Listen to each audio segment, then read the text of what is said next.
କାହିଁକି ବାପାଙ୍କ ଶୁଦ୍ଧିକ୍ରିୟାରେ ଓଡ଼ିଆ ଘରର ପରମ୍ପରାକୁ ରୀତିକୁ ଆଧାର କରି ଲଣ୍ଡା ହେଲେ ନାହିଁ ବାବୁସାନ ମହାନ୍ତି। ଆଉ ବାବୁସାନ ମହାନ୍ତି ଲଣ୍ଡା ନ ହୋଇଥିବା କାରଣରୁ ତାଙ୍କ ପରିବାରରେ ଆଜି ଗୋଟେ ବହୁତ ବଡ଼ ଅଘଟଣ ଘଟିଯାଇଛି। ବାପାଙ୍କ ଏକାଦଶରେ ବାବୁସାନକୁ ବହୁତ ସାରା ଲୋକମାନେ ଛି ଛାକର କରୁଥିବାର ମଧ୍ୟ ନଜରରେ ଆସିଥିଲେ।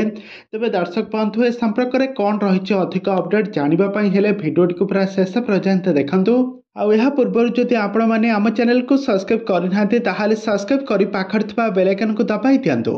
ଦର୍ଶକ ବନ୍ଧୁ, ଆପଣମାନେ ତ ସମସ୍ତେ ଜାଣିଥିବେ ଅଲିଉଡ଼ର ସୁପରଷ୍ଟାର ଲେଜେଣ୍ଡାରୀ ଆକ୍ଟର ହେଉଛନ୍ତି ଉତ୍ତମ ମହାନ୍ତି।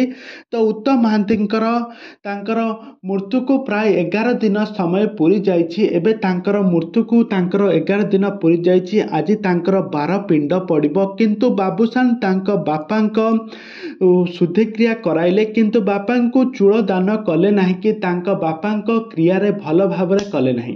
କାହିଁକିନା ବାବୁସାନ ମହାନ୍ତି ଲଣ୍ଡା ହେଲେ ନାହିଁ। ପୂର୍ବରୁ ଆପଣମାନେ ସମସ୍ତେ ଜାଣିଥିବେ ଅଲିଉଡ଼ର ସୁପରଷ୍ଟାର ଅନୁଭବ ମହାନ୍ତି ମଧ୍ୟ ତାଙ୍କ ବାପା ଅଭୟ ମହାନ୍ତିଙ୍କର ଯେତେବେଳେ ମୃତ୍ୟୁ ହୋଇଥିଲା, ଅନୁଭବ ମଧ୍ୟ ତାଙ୍କ ବାପାଙ୍କ ଦେହାନ୍ତ ପରେ ମଧ୍ୟ ଶୁଦ୍ଧିକ୍ରିୟା ପାଳନ ପାଳିଥିଲେ। କିନ୍ତୁ ବାପାଙ୍କ ପାଇଁ ଶୁଦ୍ଧି ହୋଇନଥିଲେ, ତାଙ୍କ ନିଶ ଦାଢ଼ି ଏମିତିକି ତାଙ୍କ ଚୂଳ ମଧ୍ୟ କାଟି ନଥିଲେ, ଲଣ୍ଡା ହୋଇନଥିଲେ। ସେ ସିନେମାରେ ଅଭିନୟ କରିବା ପୂର୍ବରୁ ଏକ ଚୁକ୍ତି କରିଥାନ୍ତି, ମାନେ ଏକ ଏଗ୍ରିମେଣ୍ଟ କରିଥାନ୍ତି। ଏହି ସିନେମାରେ ତାଙ୍କର ଏହିଭଳି ବେଶ ପୋଷାକରେ ସେ ନଜର ଆସିବା ଦରକାର।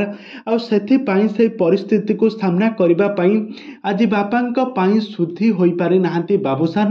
ଆଉ ବାପାଙ୍କ ପାଇଁ ସବୁ ଶୁଦ୍ଧି କାର୍ଯ୍ୟକ୍ରମକୁ ସମ୍ପୂର୍ଣ୍ଣ ଭାବରେ ଓଡ଼ିଆ ଘରର ପରମ୍ପରା ରୀତିନୀତି ଅନୁସାରେ ତୁଲାଇଥିଲେ ମଧ୍ୟ ବାବୁସାନ ମହାନ୍ତି ତାଙ୍କ ବାପାଙ୍କ ଶୁଦ୍ଧିକ୍ରିୟାରେ ଲଣ୍ଡା ହୋଇନାହାନ୍ତି। ଆପଣମାନେ ଏଠାରେ ଦେଖିପାରୁଥିବେ ବାବୁସାନ ମହାନ୍ତି ଲଣ୍ଡା ହୋଇନାହାନ୍ତି, କିନ୍ତୁ ତାଙ୍କର ପୂର୍ବରୁ କିଛି ଲଣ୍ଡା ହୋଇଥିବାର କିଛି ଫଟୋ, ଏଆଇ ଫଟୋ ବର୍ତ୍ତମାନ ସମୟରେ ସୋସିଆଲ ମିଡ଼ିଆରେ ବେଶ ଭାଇରାଲ ହେବାରେ ଲାଗିଛି।